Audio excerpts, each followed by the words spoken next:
Before E3, I made a video discussing a couple of predictions and sort of hopes for Crash and Spyro at this year's event. But in the E3 sea of 2019, a sea which had some real crap floating about in it, how did they both fare? We're going to look at what both did individually and then come to some kind of verdict. I want your thoughts too, so stick around until the end of the video if you want more details on how to have your say. It's nothing too difficult or revolutionary, I promise you. And no, I'm not just making this video because I got my Spyro predictions spot on, but since we're talking about it, I did. My Nintendo predictions on the other hand, well, oh god, they were so bad. So Crash, and more specifically Crash Team Racing Nitro-Fueled, began the week by announcing Penta Penguin as a playable character in the game, which some had doubted, but I'm glad we finally got confirmation. The rest of the week, well, it was dominated by talk of the brand new Grandprix Seasons mode. I don't want to go over it all again, but it's basically free additional content such as characters including Tana, Baby T and Spyro, in addition to brand new tracks and skins which can be taken from anywhere in the Crash universe, and even including some stuff from the Spyro one. You'll learn this stuff by completing races and challenges in seasons. If you want to learn more, follow one of the links in the description or go and watch the video I made a few days ago. In fact, definitely go and watch that video anyway, even if you've seen it twice. Go watch it a third time, please. So basically, I went into E3 expecting for us to get a few more characters and races and stuff like that, all very happy and content with the roster and looking forward to release next week.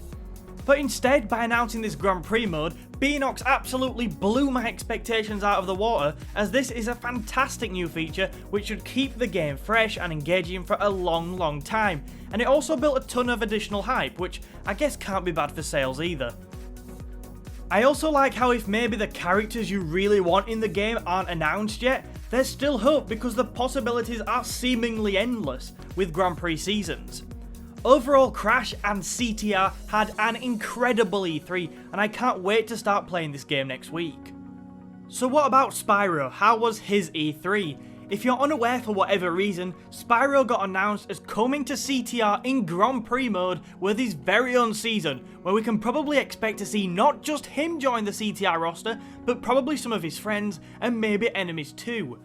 We'll also hopefully get a couple of Spyro skins and hopefully a Spyro themed track, which us here at Multiplayer Media are hyped to see what they come up with for that. Oh, and not just that, but in the Nintendo Direct he went and got an appearance in there as well, with the announcement that a port of the Spyro Reignited trilogy will arrive on the Nintendo Switch on September the 3rd. That's also the date it will arrive on PC, so get ready for that visual Spyro goodness. That was weird. Really then, for a series that doesn't have a new game coming out anytime soon, this is about as good as it was going to get for Spyro, so we've got to say we're really pleased with him too. Unless they put him in Smash. Hashtag Spyro in Smash? Or what about both? Hashtag Crash and Spyro in Smash? I mean, could it happen? So it's safe to say then that in my opinion, Crash and Spyro both had incredible E3s. Crash with what I'm hoping is going to be a groundbreaking new feature for mainstream kart racers going forward, with the free seasons template, and Spyro who had the best day possible right now before we get news on what comes next for him. Overall, E3 was another perfect piece of evidence to demonstrate that Crash and Spyro are both back on their way up to the top of gaming. What do you think though? As part of a greater push towards interacting with you guys and building up the Crash and Spyro section of the channel, we want to create a poll on the community post section to see just how well you think Crash and Spyro did at E3 and just how excited you are for the future of each series. I'll be sure to look at the results in an upcoming video, so to see how your votes stacked up in the final results, stick around for that. Anyway, please do leave your feedback on that and anything you liked or didn't like about this video so we can keep improving the content. Hit that like button if you have enjoyed and feel free to subscribe to the channel for plenty more gaming content. Thank you for your time today and I'll see you in another video soon.